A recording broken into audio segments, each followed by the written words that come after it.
After hubby died, I cried. Then I craved big. Why does the body sometimes scream for intimacy, even as the heart is shattered by loss? When my husband Tom had a massive stroke and died, I thought I knew what grief would look like. I braced myself for devastation, for endless tears, for the roller coaster of emotions that everyone warns you about. I expected joy for the 12 years we had together, despair over never hearing his laugh again, bursts of memory that could make me giggle one moment and break down the next. I even prepared for the practical side of grief, the friends who would drift away, the surprising ones who would show up with casseroles and late-night phone calls, and the maddening stack of paperwork that everyone says will nearly undo you. But no one told me about the fire. The moment everything changed. It happened less than 2 months after his death. I was curled up on the couch, scrolling through old photos of Tom and me, sobbing until my body shook. The grief was raw, ripping through me like an open wound. But then, out of nowhere, something else stirred, a pulsing, urgent need that made me feel like I'd suddenly stepped into someone else's body. Desire, not just a faint whisper but a roar, burning through me with shocking intensity. I sat there with tears streaming down my face, utterly bewildered. How could I want sex when I could barely get out of bed in the morning? How could my body betray me like this, when my heart still felt broken into 1,000 pieces? And yet, the craving didn't fade. It lingered. It grew. For nearly a year, I was horny. All the time. It was like my body had suddenly remembered it was alive, while my heart was still struggling to remember how to beat on its own. I'd spend hours sorting through Tom's things, sobbing into his old sweaters, then step into the bedroom and find myself overwhelmed with the urge to touch myself, to feel alive again through my body, even if only for a moment. At first, I thought I was losing my mind. No one had warned me about this. I felt ashamed, profoundly, soul-crushingly ashamed. How could I want another body when the love of my life was barely in the ground? How could I ache for touch when I still wore my wedding ring? It wasn't until a fellow widow, connected to me through my dog walker no less, told me about something called widow's fire, that I finally had a name for it. Widow's fire. The first time I saw that phrase in a Facebook support group, I nearly burst into tears with relief. Because it wasn't just me. Other women and men were talking about it too. The hunger, the craving, the almost animalistic need for touch and release that came crashing in after their spouses died.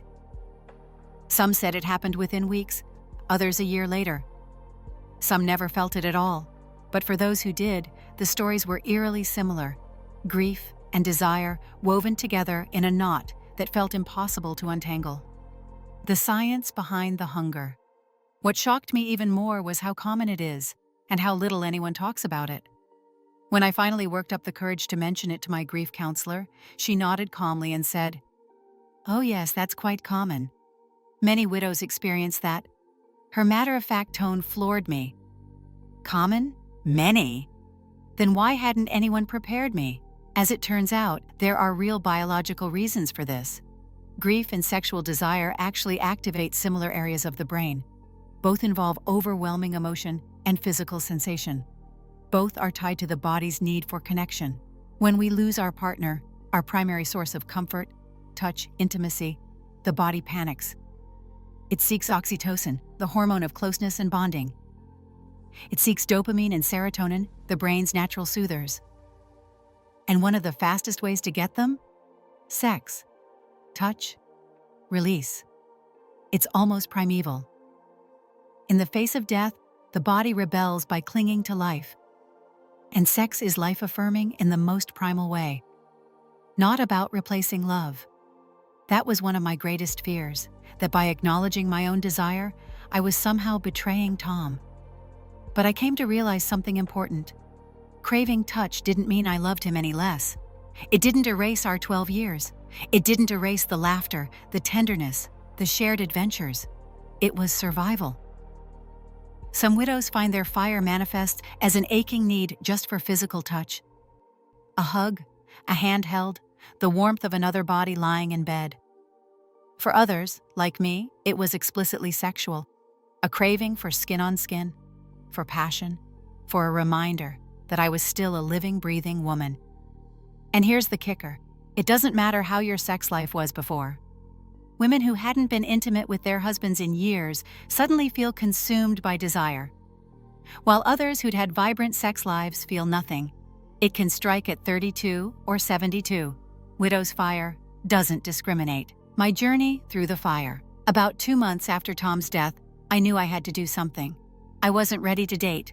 I wasn't ready to leave the house most days. But I couldn't ignore the fire. Tom and I had always been adventurous in bed, exploring different dynamics, and even dipping into BDSM together.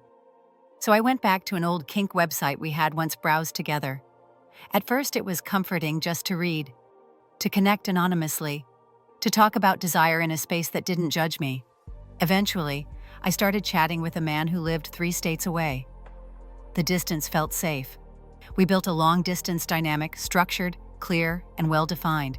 It was bizarrely grounding. For months we texted, we called, we role-played. When I finally flew out to meet him, he turned out to be arrogant and absolutely wrong for me. I walked away. But that didn't extinguish the fire, so I tried something different. I joined a dating app and met a man who was, in every sense, not my type. Our politics, our lifestyles, our future goals, completely misaligned. But the chemistry? Explosive. We spent 3 days together, tangled in sheets, exploring every inch of connection our bodies could offer. Was he the one? Absolutely not. Did he heal me? In a strange way, yes. Because for those 72 hours, I wasn't just a widow, I was a woman, desired, alive.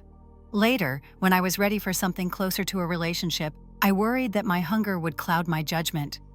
A friend suggested finding a friend with benefits, someone I liked and trusted, but with no illusions of romance. It sounded foreign, but it worked. It gave me what I needed: companionship, intimacy, human touch, while I slowly learned how to navigate life again. If you're reading this and you've felt the same, the pull between grief and desire, the shocking intensity of widow's fire, know this: you are not broken. You are not betraying your spouse. You are simply alive. Our bodies and hearts don't move in straight lines.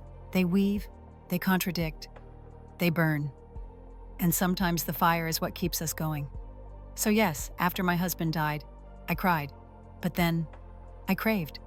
And that craving, as confusing and taboo as it felt, was proof of life itself. Have you or someone you know ever faced this hidden side of grief? Do you think widow's fire should be talked about more openly? Share your thoughts in the comments, subscribe for more raw and real stories, and don't forget to like this piece if it opened your eyes to the complexity of love, loss, and desire.